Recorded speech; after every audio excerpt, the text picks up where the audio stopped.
परवर, पटल, परोरा, परवल यानी पॉइंटेड गार्ड, जिसकी तासीर गर्म होती है और खाने में स्वादिष्ट होते हैं। ये भारत की लोकप्रिय सब्जियों में से एक है। परवल में विटामिन भरपूर मात्रा में पाया जाता है। देखने में ये सब्जी छोटी होती है, लेकिन सेहत के लिए इसके बड़े फायदे हैं। वजन घटाने में सहायक, शुगर और कोलेस्ट्रॉल को नियंत्रित रखे, पाचन तंत्र सुधारने में लाभकारी। परवल एक कम कैलोरी वाली सब्जी है जो विटामिन सी, ए, पोटेशियम, कॉपर और फाइबर से भरपूर है। पानी से भरपूर परवल गर्मियों के लिए बेस्ट सब्जी है। इससे सब्जी और मिठाइयाँ बनाई जाती है जो कि बहुत ही टेस्टी होती है और स्वास्थ्य के लिए बहुत ही लाभदायक होती है। नमस्कार, मैं परछाई आज आपके साथ परवल की रेसिपी शेयर कर रही हूँ। यूँ तो मैंने पहले भी परवल की सब्ज़ी आपसे शेयर की थी। आज मैं भरवा परवल की सब्ज़ी आपसे शेयर करूँगी। परवल की सब्ज़ी ज़्यादातर कईयों को पसंद नहीं होती है, लेकिन स्वाद के साथ अगर सेहत का ध्यान दें तो ये सब्ज़ी बहुत ही गुणकारी होती है। इसीलिए इसका सेवन कभी कभी कर लेना चाहिए। मैंने इस सब्ज़ी में इनके बीजों का भी इस्तेमाल किया है, जो कि स्वाद और गुणों को और भी बढ़ा देते हैं। इनके पत्तों का इस्तेमाल आयुर्वेद में किया जाता है। इस सब्ज़ी को सूखी बनाए या तरी वाली, टेस्ट भरपूर है। तो चलिए फटाफट से स्वाद से भरा भरवा परवल बनाते हैं। पसंद आए तो खूब सारा लाइक करना, शेयर करना और मेरे चैनल में अगर नए हो तो सब्सक्राइब भी कर देना। तो यहाँ पर मैंने भरवा परवल बनाने के लिए आधा किलो के करीब परवल लिया है। तो देखिए इस तरह से लिया है मैंने। इसे मैंने अच्छी तरह से धोकर साफ़ सुथरा कर लिया है। अब इसे हम छीलेंगे या तो इस तरह से चाकू से इसे साफ़ करते रहेंगे, जिससे कि इनके ऊपरी छिलके निकले ना और ऊपरी जो ऐसे में जो गंदगी होती है वो निकल जाए। बस हमें इतना ही इसे खुरच के निकालना है, इससे ज़्यादा नहीं करना है। इसके छिलकों में भी विटामिन रहता है जो हमारे स्वास्थ्य के लिए बहुत ज़रूरी होता है।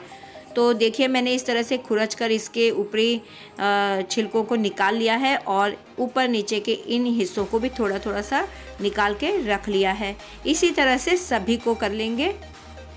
कई इनके छिलकों को छीलर से निकाल लेते हैं, जिससे कि सब्ज़ी में हमें इनके छिलकों का विटामिन नहीं मिलता है। तो कोशिश ये करें कि इन्हें छीलर से न छीलते हुए आप चाकू से खुरच कर इनके ऊपरी गंदगी को निकाल लें, उतना ही बहुत होता है। इस तरह से हमें सब्ज़ी का पूरा विटामिन मिल जाता है। तो देखिए यहाँ पर मैंने सभी को इस तरह से खुरच कर निकाल लिया है, साफ़ कर लिया है। तो चलिए अब आगे बढ़ते हैं। तो यहाँ पर मैंने साफ़ किया हुआ एक परवल ले लिया है और इसे चाकू से इस तरह से चीरा लगाएंगे, जिससे कि इसमें आप जो भी स्टफिंग भरना चाहें, मसाले भरना चाहें, आप आराम से भर सकते हैं। तो इस तरह से इन्हें काट लेना है। तो चलिए इनके अंदर के जो बीज और जो गूदा है उसे निकाल लेते हैं। तो मैं इस तरह से उंगलियों से निकाल रही हूँ, आप चाहे तो चम्मच से भी निकाल सकते हैं। तो थोड़ा संभालते हुए, वरना वो टूट जाएंगे और दो भाग हो जाएगा परवल का। तो इन्हें आराम से करना है।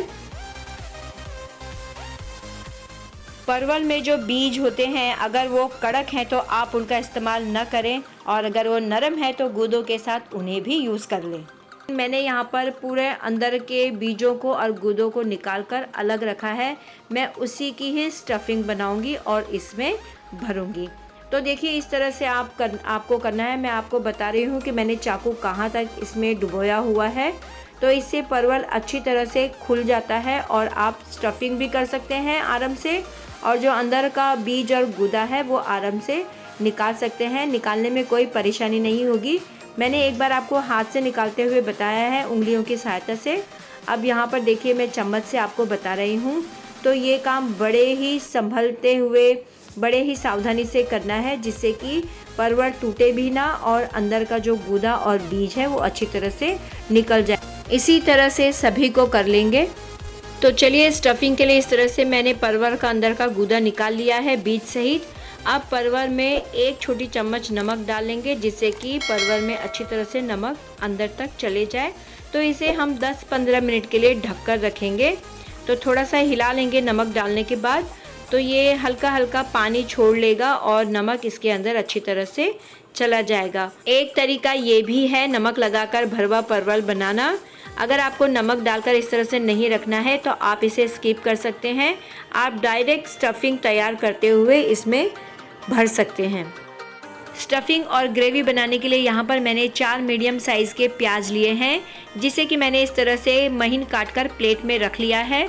तो आधी प्लेट प्याज को मैं स्टफिंग में यूज़ करूँगी और आधी प्लेट प्याज को मैं ग्रेवी में यूज़ करूँगी।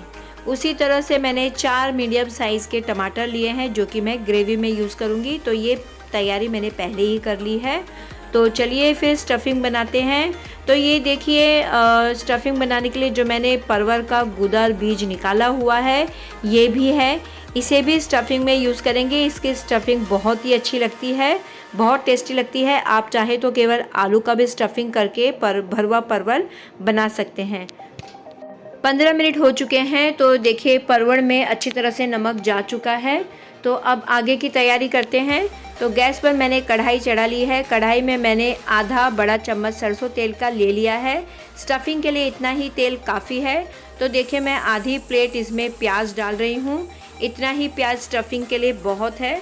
तो प्याज को अच्छी तरह से भून लेंगे, इसका कच्चापन निकालेंगे, ब्राउन नहीं करना है। प्याज का कच्चापन निकल चुका है। अब इसमें परवल के गूदे और बीज को डाल लेंगे। तो देखिए इस तरह से मैंने मिला लिया है। अब इसे भी प्याज के साथ थोड़ी देर भून लेंगे, जिससे कि इसका भी कच्चापन निकल जाए। उसके बाद इसमें मसाले डालेंगे। दोनों चीज़ों को इस तरह से मैंने भून लिया है थोड़ी देर। अब इसमें अदरक लहसुन का पिसा हुआ पेस्ट डालेंगे आधा चम्मच, और इसे भी अच्छी तरह से इन दोनों के साथ मिला लेंगे। अब इनमें मैंने मसाले डाले हैं। तो मसालों में मैंने यहाँ पर आधी छोटी चम्मच धनिया पाउडर लिया है, आधी छोटी चम्मच हल्दी पाउडर लिया है और आधी छोटी चम्मच नमक लिया है। नमक अपने स्वाद अनुसार भी आप यूज़ कर सकते हैं।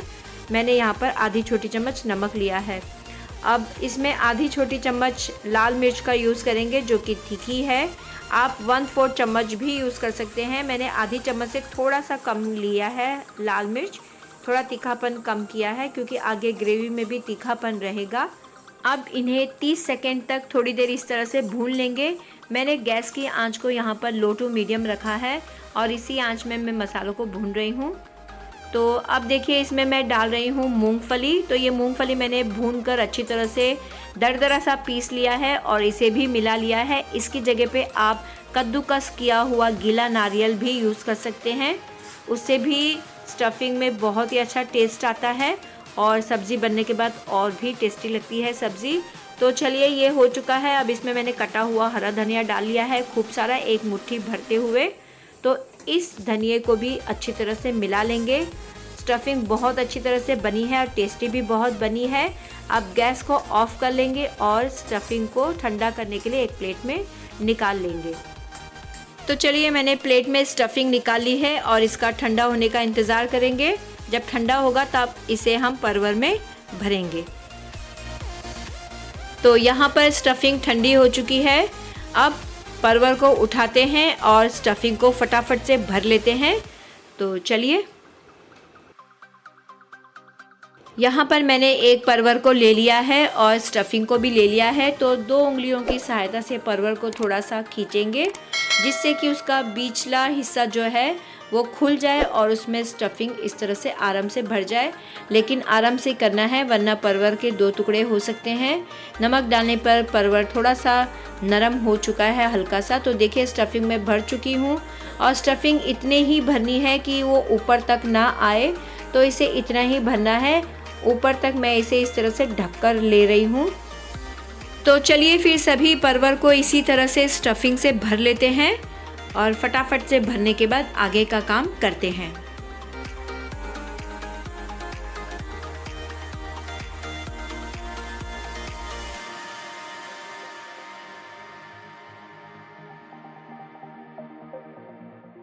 तो देखिए यहाँ पर मैंने सभी परवल को इस तरह से स्टफिंग से भरकर तैयार कर लिया है।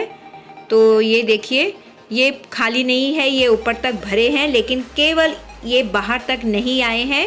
ये अच्छी तरह से, जिस तरह से मुझे चाहिए था, इसी तरह से मैंने कर लिया है। तो चलिए इन्हें फ्राई कर लेते हैं लो टू मीडियम आंच में। तो यहाँ पर गैस पर मैंने कढ़ाई चढ़ा ली है। मैंने उसी कढ़ाई को यूज़ किया जिसमें कि मैंने स्टफिंग बनाई थी। इसमें मैंने 4 बड़े चम्मच सरसों तेल के डाले हैं। इसे मैंने अच्छा गरम करके रख लिया है। अब इसमें एक एक करते हुए परवर को छोड़ देंगे जो कि स्टफिंग से भरी हुई है। तो एक एक करते हुए इस तरह से छोड़ना है। गैस की आंच को लो टू मीडियम ही रखना है और इसे डालने के बाद इसे पलटते पलटते इन्हें पकाएंगे जो कि ये चारों तरफ से अच्छी तरह से पक जाए।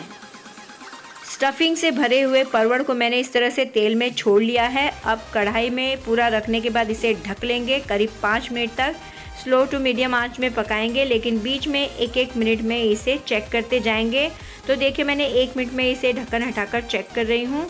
तो जो बीच के पक गए हैं थोड़े थोड़े से, उन्हें हम निकालते हुए साइड में लेंगे और जो साइड में रखे हैं उन्हें हम इस तरह से बीच में लेते हुए उन्हें भी पकाने की कोशिश करेंगे। तो धीरे धीरे इसी तरह से इनकी जगह चेंज करते करते इन्हें उलटते पलटते पकाना है। तो देखिए ये इस तरह से मैंने सबको रख लिया है, जगह पे लगा लिया है, किसे ऊपर किसे नीचे। तो इसे फिर से मैंने ढक लिया है। अब यहाँ पर फिर से 1 मिनट हो गया है तो मैं फिर से आपको बता रही हूँ। तो देखिए इस तरह से ये पक चुके हैं। तो अब इन्हें भी पलटते जाएंगे, इनकी जगह भी चेंज करते जाएंगे और दूसरे परवल को भी पकने का टाइम देंगे। 4 मिनट हो चुके हैं। तो देखिए मैंने फिर से इन्हें पलट कर देख लिया है। तो अब इन्हें जहाँ से स्टफिंग भरते हैं अब उस साइड से इन्हें पकाना है। तो मैंने कुछ को पलट दिया है, कुछ को रखा हुआ है। तो ये देखिए फिर से मैंने 1 मिनट के बाद यानी कि 5 मिनट पूरे हो चुके हैं और परवल चारों तरफ से अच्छी तरह से पक चुके हैं। तो अब इन्हें इतना ही पकाना है, आप चेक कर सकते हैं। थोड़े से ये हल्के हल्के इनकी जो स्किन है वो थोड़ी थोड़ी कड़क लगेगी, लेकिन जब हम इन्हें ग्रेवी के साथ पकाएंगे तो ये सॉफ्ट हो जाएंगे। तो चलिए अब इन्हें निकाल लेते हैं। गैस को मैंने यहाँ पर ऑफ़ कर लिया है। अब इन्हें निकाल लेते हैं प्लेट में। जब तक ये गर्म रहेंगे तब तक ये अपने आप से पकते रहेंगे अंदर ही अंदर। तब तक हम ग्रेवी बनाने की तैयारी करते हैं। स्टफिंग भरे हुए परवल को मैंने फ्राई कर लिया है। तो फ्राई करने के बाद इतना तेल बचा हुआ है, तो इसी तेल में अब हम ग्रेवी बनाएंगे। तो तेल गरम है, इसमें मैं आधी चम्मच जीरा डाल रही हूँ। जीरा के अच्छी तरह से चटक जाने पर इसमें 2 पिंच के करीब हींग डालेंगे। तो हींग डालने पर भी जब हींग और जीरा अच्छी तरह से पक जाएगा तब हम इसमें कटे हुए प्याज डालेंगे। जो प्याज मैंने आधी प्लेट काट कर रखा था तो उसी प्याज को हम अब यूज़ करेंगे। तो देखिए जीरा और हींग हो चुका है। तो अब इसमें प्याज डाल देंगे और प्याज को मीडियम आंच में अच्छी तरह से भून लेंगे। इस प्याज को हम थोड़ा सा ब्राउन होने देंगे। 1 मिनट हो चुका है, प्याज का कलर देखिए चेंज हो गया है। तो अब इसमें थोड़े से कड़ी पत्ते डाल दिए हैं मैंने। अब इसे भी प्याज के साथ अच्छी तरह से भून लेंगे। तो यहाँ पर प्याज ब्राउन कलर का हो चुका है, ज़्यादा डार्क नहीं करना है, बस इतना ही ब्राउन करना है। अब इसमें टमाटर की प्यूरी डाल लेंगे और इसे अच्छी तरह से उसके साथ भून लेंगे। तो यहाँ पर मैंने टमाटर की प्यूरी को डालते हुए 30 सेकंड भून लिया है। अब इसमें मैंने अदरक लहसुन का पिसा हुआ पेस्ट डालकर इसे भी अच्छी तरह से मिला लिया है। अब इसमें मसाले डालेंगे। मसालों में मैंने यहाँ पर 1 छोटी चम्मच हल्दी पाउडर लिया है, इसे मैंने डाल लिया है, और 1 छोटी चम्मच धनिया पाउडर, तो इसे भी डाल लेंगे। और यहाँ पर मैं तीखी लाल मिर्च पाउडर का यूज़ कर रही हूँ, इसे भी 1 छोटी चम्मच डाल लिया है। और थोड़ा सा कलर आने के लिए मैंने यहाँ पर डाल दिया है कश्मीरी लाल मिर्च पाउडर 1 छोटी चम्मच के हिसाब से। और नमक अपने स्वाद अनुसार डालिएगा, क्योंकि हमने स्टफिंग में भी नमक यूज़ किया है और परवल में भी हमने नमक यूज़ किया था, तो उसी को ही ध्यान में रखते हुए नमक यूज़ करेंगे। और यहाँ पर मैंने आधी छोटी चम्मच किचन किंग मसाला यूज़ किया है। इस जगह पे आप गरम मसाला भी यूज़ कर सकते हैं। तो चलिए इन मसालों को अच्छी तरह से अब मिला लेते हैं।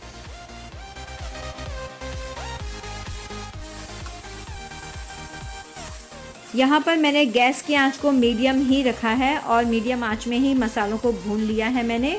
तो देखिए मसाले अच्छी तरह से भून चुके हैं, इनका जो पानी था वो सूख चुका है और मसालों ने तेल अच्छी तरह से छोड़ लिया है। तो देखिए मैं आपको नज़दीक से बताती हूँ। तो ये देखिए मसालों ने तेल छोड़ लिया है, यानी कि मसाले अच्छी तरह से भून चुके हैं। अब इसमें पानी का यूज़ करेंगे, थोड़ा सा तरी करेंगे, सूखी सूखी सब्ज़ी नहीं बनाएंगे। तो यहाँ पर मैं पानी 2 से 3 कटोरी यूज़ करूँगी। तो 1 कटोरी पानी मैं अभी डालकर इसे अच्छी तरह से हिला लूँगी, पूरा पानी में मसालों को मिला लूँगी। उसके बाद मैं दोबारा दूसरी कटोरी डालूँगी। ग्रेवी बनाने के लिए जब भी पानी का यूज़ करें तो धीरे धीरे करते हुए पानी को डालें, जिससे कि पानी और मसाला एक दूसरे के साथ अच्छी तरह से मिल जाएं। तो देखिए ये मसाले और पानी तो अच्छी तरह से मिल चुके हैं। अब दूसरी कटोरी पानी डालेंगे, तो इसे भी हम पूरी तरह से डाल लेंगे। आपको सब्ज़ी जिस तरह से चाहिए हो, सूखी या थोड़ी तरी वाली, आप उस हिसाब से पानी यूज़ कर सकते हैं। तो यहाँ पर अभी फ़िलहाल मैंने 2 कटोरी पानी यूज़ कर लिया है। अगर आगे ज़रूरत होगी तो मैं थोड़ा सा पानी और यूज़ करूँगी, आधी कटोरी के करीब। तो देखिए अभी तो मुझे लग नहीं रहा है, अभी तरी ठीक ही लग रही है। तो ये तरी मुझे इतनी ही चाहिए। तो देखिए तरी पक चुकी है, अब इतनी ही पतली चाहिए। अब इसमें एक एक करते हुए स्टफिंग भरे हुए परवल को डालेंगे और उन्हें पकाएंगे करीब 10 मिनट तक स्लो आंच में। तो लो आंच में पकाने से वे अच्छी तरह से पक जाएंगे और उनकी जो स्किन है वो भी सॉफ्ट हो जाएगी। तो इसीलिए इसे ढककर हम 10 मिनट पकाएंगे लो आंच में। तो चलिए फिर फटाफट से परवल को डाल लेते हैं अच्छी तरह से।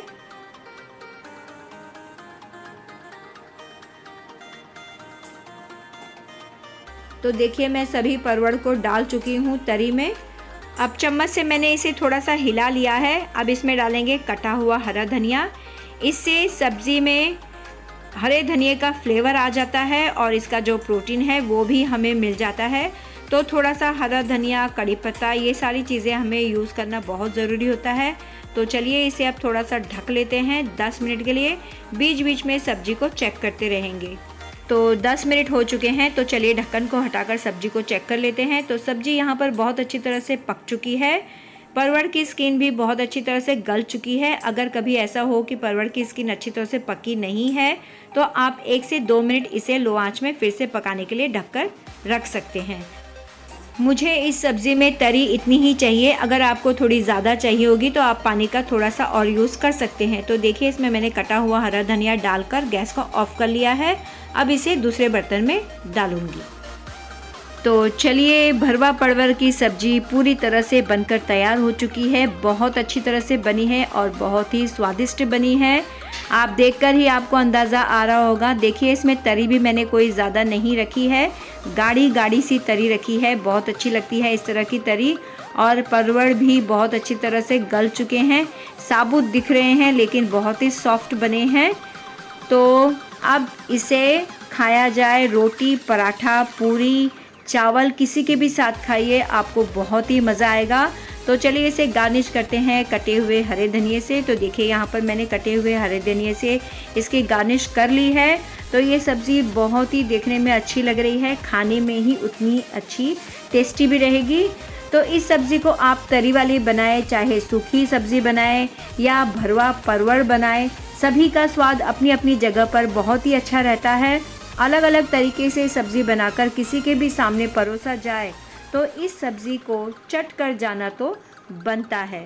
तो चलिए फिर आप भी फटाफट से इसी तरह से भरवा परवल की सब्ज़ी बनाइए और अपनों के साथ बहुत ही एंजॉय करके इसे पूरी, पराठा, नान के साथ भी आप खा सकते हैं या तो किसी और आटे के रोटी के साथ भी खा सकते हैं, जैसे कि ज्वारी, बाजरी, मकई, उसके साथ भी इस सब्ज़ी का मज़ा बहुत ही आता है।